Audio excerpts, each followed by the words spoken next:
اعوذ باللہ من الشیطان الرجیم بسم اللہ الرحمن الرحیم الحمد للہ رب العالمین والعاقبۃ للمتقین الصلاة والسلام علی سید الانبیاء والمرسلین وعلی آلہ وصحبہ اجمعین۔ قال اللہ تعالی فی القرآن المجید والفرقان الحمید وَأَنكِحُوا الْأَيَامَ مِنكُمْ وَالصَّالِحِينَ مِنْ عِبَادِكُمْ وَإِمَائِكُمْ إِنْ يَكُونُوا فُقَرَاءَ يُغْنِهِمُ اللَّهُ مِنْ فَضْلِهِ وَاللَّهُ وَاسِعٌ عَلِيمٌ وَلْيَسْتَعْفِفِ الَّذِينَ لَا يَجِدُونَ نِكَاحًا حَتَّى يُغْنِيَهُمُ اللَّهُ مِنْ فَضْلِهِ والذین یبتغون الکتاب مما ملکت ایمانکم فکاتبوہم ان علمتم فیہم خیرا وآتوہم من مال اللہ الذی آتاکم ولا تکرہوا فتیاتکم علی البغاء ان اردنا تحصنا لتبتغوا عرض الحیاة الدنیا ومن یکرہہن فإن اللہ من بعد اکراہہن غفور رحیم وَلَقَدْ أَنزَلْنَا إِلَيْكُمْ آیَاتٍ مُبَيِّنَاتٍ وَمَثَلًا مِنَ الَّذِينَ خَلَوْا مِن قَبْلِكُمْ وَمَوْعِظَةً لِلْمُتَّقِينَ۔ صدق اللہ العلی العظیم۔ ترجمہ ہے، اور تم اپنے بے نکاح مردوں اور عورتوں کا نکاح کر دو اور اپنے نیک غلاموں اور باندیوں کا، اگر وہ فقیر ہیں تو اللہ ان کو اپنے فضل سے غنی کر دے گا اور اللہ وسعت والا بہت جاننے والا ہے۔ اور جو لوگ نکاح کرنے کی گنجائش نہیں رکھتے وہ اپنی پاکیزگی برقرار رکھیں حتیٰ کہ اللہ اپنے فضل سے انہیں غنی کر دے، اور تمہارے غلاموں میں سے جو مکاتب ہونا چاہیں ان کو مکاتب کر دو اگر تمہارے علم میں ان کی بہتری ہو، اور تم ان کو اللہ کے اس مال میں سے دو جو اس نے تم کو دیا ہے، اور تمہاری باندیاں اگر پاک دامن رہنا چاہیں تو ان کو بدکاری پر مجبور نہ کرو تاکہ تم دنیا کی زندگی کا فائدہ طلب کرو، اور جو ان کو مجبور کرے گا تو اس کے جبر کے بعد اللہ ان باندیوں کو بخشنے والا ہے، بے حد رحم فرمانے والا ہے۔ اور بے شک ہم نے تم لوگوں کی طرف واضح آیتیں نازل فرمائی ہیں اور ان لوگوں کی مثالیں بیان فرمائی ہیں جو تم سے پہلے گزر چکے ہیں، اور ہم نے متقین کے لیے نصیحت نازل کی ہے۔ صدق اللہ العلی العظیم۔ رب اشرح لی صدری ویسر لی امری واحلل عقدۃ من لسانی یفقہوا قولی اللہم فقہنا فی الدین آمین یا رب العالمین۔ نہایت ہی قابل احترام میری پیاری بہنوں، السلام علیکم ورحمۃ اللہ وبرکاتہ۔ آپ کے سامنے میں نے سورہ نور کی آیت نمبر 32 سے 34 تک کی تلاوت اور ترجمہ پیش کیا۔ اللہ رب العزت نے فرمایا، وَأَنكِحُوا الْأَيَامَ مِنكُمْ وَالصَّالِحِينَ مِنْ عِبَادِكُمْ وَإِمَائِكُمْ،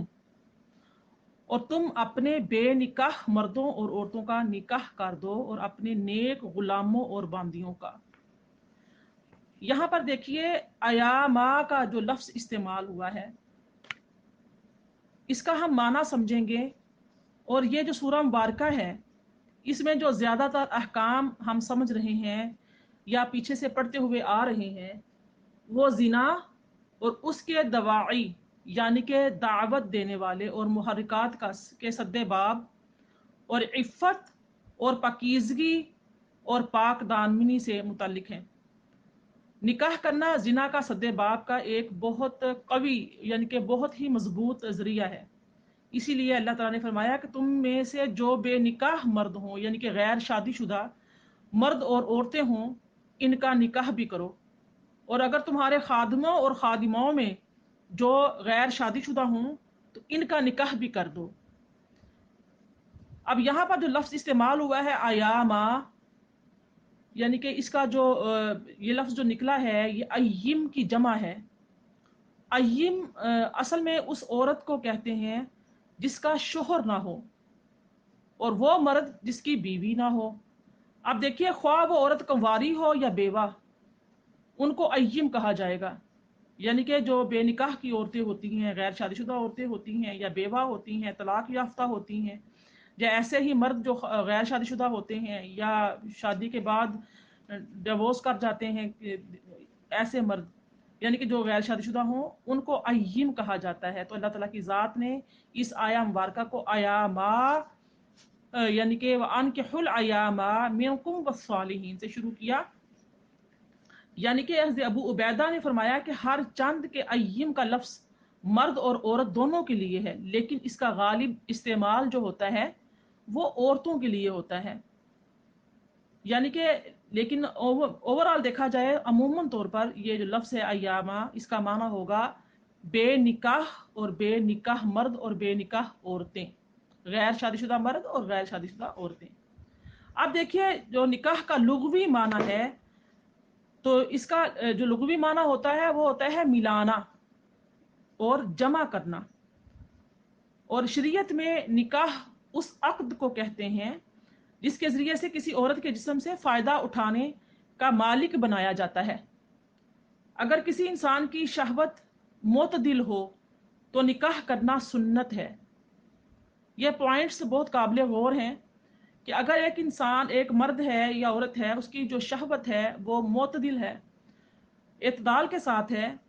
کسی کو نفع نقصان نہیں پہنچاتی، اس طریقے سے ہے، تو پھر اس کا نکاح کرنا کیا ہے؟ سنت ہے. اور اگر کسی انسان پر شہوت بہت غالب ہے، اس پر نکاح کرنا واجب ہو جاتا ہے. اور جب اس کو اپنے نفس پر ظلم کا خدشہ ہو، یعنی کہ ایسا بعض مرد ایسے ہوتے ہیں کہ جن کی طبیعت اور جس کے مزاج میں بڑی سختی ہوتی ہے، تو وہ مارنا پیٹنا ظلم تشدد کرتے ہیں اپنی عورتوں پر، یا بہت لاپرواہ ٹائپ کے ہوتے ہیں کہ وہ حقوق زوجیت ادا نہیں کر سکتے، یعنی کہ ان کے نان و نفقہ کا خیال نہیں کر سکتے. تو ایسے مرد جو اپنے نفس پر ظلم کا خدشہ ہو، یعنی کہ وہ سخت گیر آدمی جو اپنی بیوی پر ظلم کرے گا،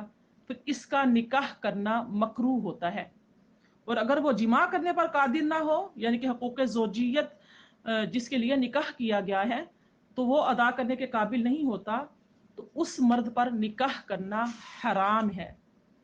اور اگر ایسا مرد نکاح کر لیتا ہے اور بیوی کو پتہ چلتا ہے کہ یہ مرد جو ہے وہ حقوق زوجیت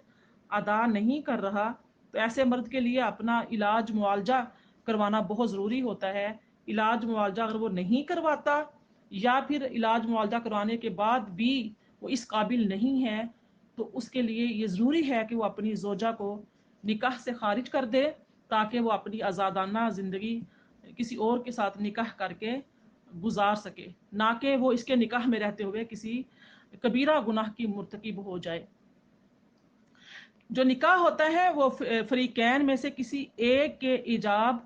اور دوسرے کے قبول کرنے سے منعقد ہوتا ہے، اور اس میں دو آزاد مسلمان مکلف گواہوں کا حاضر ہونا شرط ہے. یعنی کہ لڑکے کی طرف سے بھی گواہان موجود ہونے چاہیے اور لڑکی کی طرف سے بھی گواہان موجود ہونے چاہیے. اور وہ گواہان خواہ فاسق ہیں یا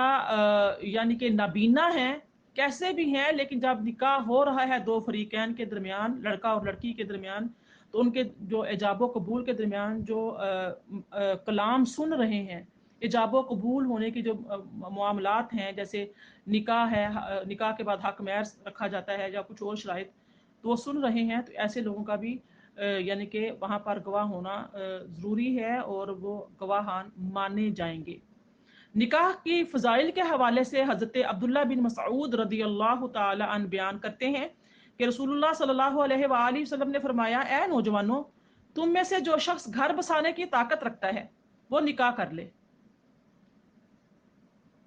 کیوں کر لے؟ کہ نکاح نظر کو نیچے رکھتا ہے اور شرمگاہ کی حفاظت کرتا ہے. جو نکاح کرنے کی طاقت نہیں رکھتا وہ روزے رکھے. روزے کیوں رکھے؟ اس لیے کہ روزہ جو ہے وہ شہوت کو ختم کرتا ہے. اسی طریقے سے حضرت انس بن مالک رضی اللہ تعالیٰ عنہ بیان کرتے ہیں کہ رسول اللہ صلی اللہ علیہ وآلہ وسلم نے فرمایا، جو شخص یہ چاہتا ہے کہ وہ اللہ تعالی سے پاکیزہ حالت میں